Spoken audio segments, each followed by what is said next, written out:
Even a state as small as Goa has its own weaving heritage.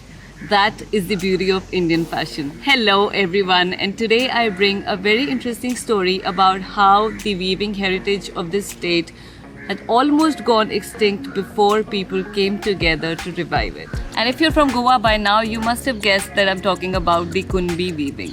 The Kunbi saris are named after a Goan tribe called Kunbi tribe. Kunbi was a generic term used for the paddy field workers, and this job required a comfortable outfit which gave them the freedom to work in the fields for long hours. A traditional Kunbi sari is hand woven, made of cotton, and it is in the color combination of red and white in a check pattern. These checks had a special pattern which only a weaver could design. But with the advent of Portuguese culture and later on the power looms, the weaving tradition of Kunbi saris began to die. The number of weavers started to decrease and people started shifting towards fabrics made by power looms because they were cheaper and brighter in color. Then around 2010, a Goan designer named Wendell Rodrigues launched his Kunbi Revival project. This 2-year project involved identifying and training weavers in Kunbi weaving. And he gave this task to Poonam.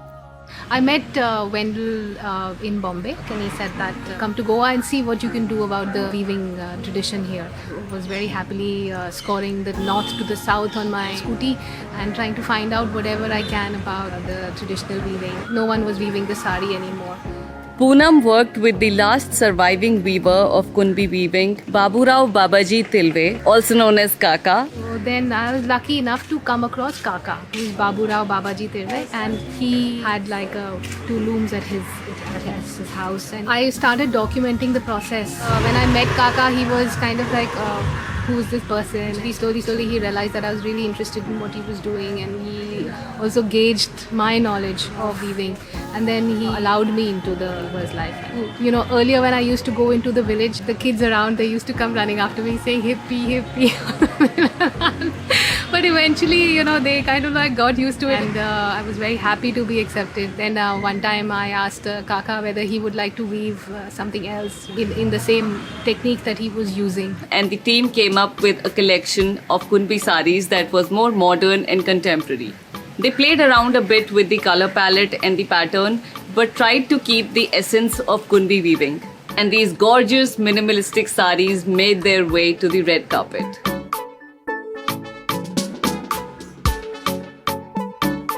After the completion of her project, Poonam decided to stay back and continued to work with the weavers.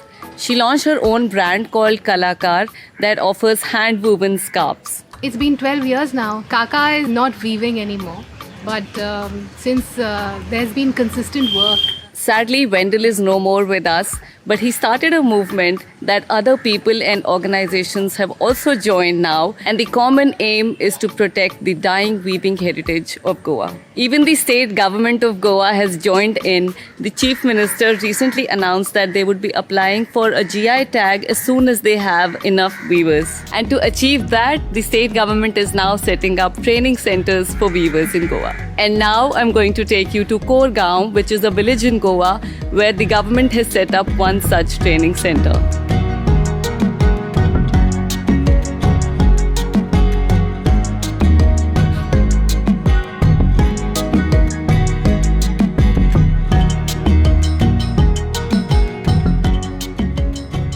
This is the building of a primary school for the village, which is not functional anymore, and this is where the center has been set up.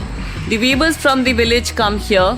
They are given a stipend by the government to learn this technique. 6 महीने का training 1000 रुपये सीखने के लिए government देता सीखो और 1000 मिलेगा.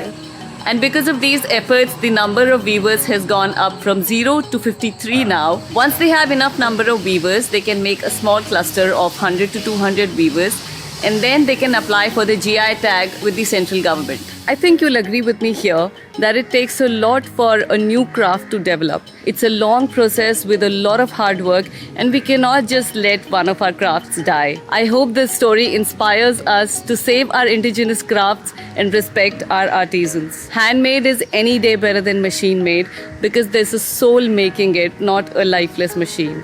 I hope this vlog inspires us to protect our indigenous crafts and respect our artisans. I hope you like this vlog. Tell me in the comments if you have an inspirational story about an indigenous craft from your region, and I'll see you in the next video.